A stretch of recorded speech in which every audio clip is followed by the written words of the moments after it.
A wise man once said, if you want to get stuff done, but you haven't got enough time, you need to sleep faster. So welcome to Motor Mornings.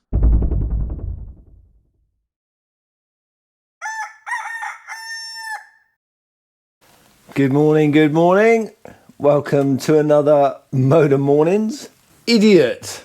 Why am I an idiot? Let me tell you why. Because I took the fuel pump off, I got my scraper out and I thought, oh yeah, I'll remove the gasket. Remove the gasket off that face. Oh, but I don't want any of that gasket crud to get in there, do I? So I put a bit of blue tissue in there. Made up a ball, put it in there, did the scraping. Of course, as I scraped it, the flipping ball of tissue fell in there. What a plonker. Got one of these. It's like one step forward, 2 steps back. Do you know who I like watching on YouTube lately? Bondi magnet fishing. This is not magnet fishing, obviously. It's a chap, I think he's Australian. I could be wrong, I don't want to judge. Don't want to judge his gender either. He goes around the world with a magnet on a bit of string and sees what he can find at the bottom of rivers. So enthusiastic it makes you want to buy a magnet on a string. No, I'm going to give up on that idea already.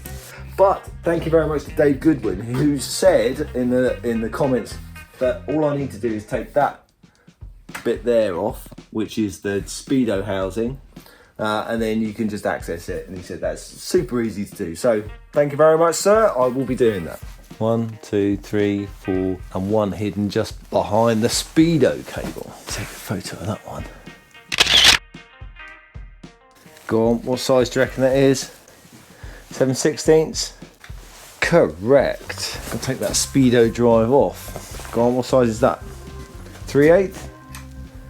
Correct. Oh, it's loose.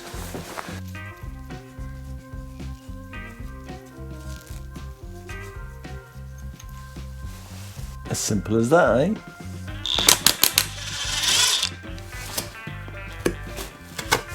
Probably don't need to do this, but I'd rather be safe than sorry. Well, I didn't need to do it because they're all the same length, but I didn't know that at the time, did I? I'm assuming that's a lug and that's a lug. Ah, there it is.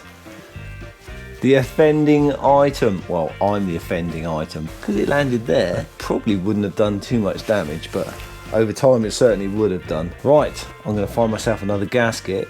There's probably nothing wrong with that gasket, actually. Do I replace it? Come on, you're on YouTube, Kevin. Of course you replace the gasket. Yeah, I'm replacing the gasket. There we go.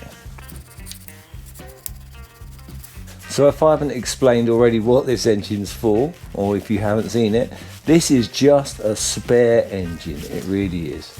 You know, in case I need to put one in the Mark 1 or even the Rally Mini, because at some point I'm going to have to take the engine out of the Rally Mini to do stuff.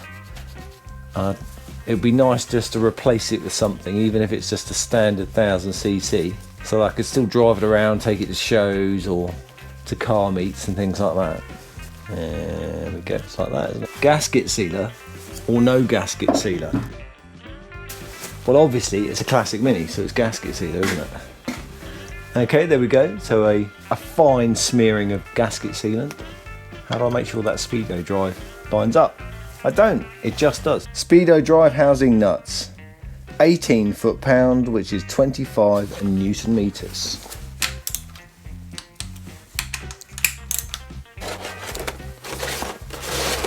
Smallest smear. Okay, that's not good. That feels like that's just going round and round. No, something's not right. Something's not right. Ah, that's it. If I don't go for work now, I'm gonna be late. Motor Mornings tomorrow, it's a 2-day job. Who would have thought? See you tomorrow.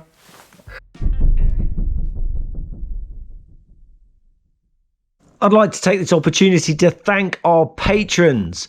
Your support, as always, is hugely appreciated. Typical, isn't it? For some reason, I just can't get it to grip. I certainly didn't strip it, but I wonder if it was pre-stripped, if you know what I mean. Or it just destroyed the thread as I took it out. Go on, what size is that? 3/8? Correct. Oh, it's loose. Luckily, in my parts department, I have a spare housing. So I think I'll take that bolt out and see if it fits. It works rather. If it doesn't work, well, I'll just have to replace this entire housing, won't I? That's this morning's job. Well, I've been clearing the hole out, and look, there's these little fragments of aluminium. So yeah, that is obviously stripped. However, I've just replaced the bolt, or screw as it is in this case, with the other one out of that other casing. And you know what? It nips up a tree.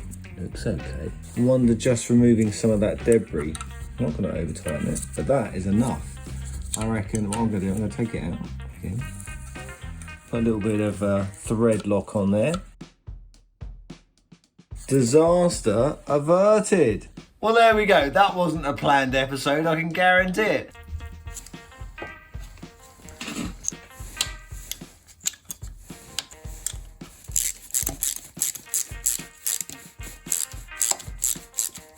Now don't do it again.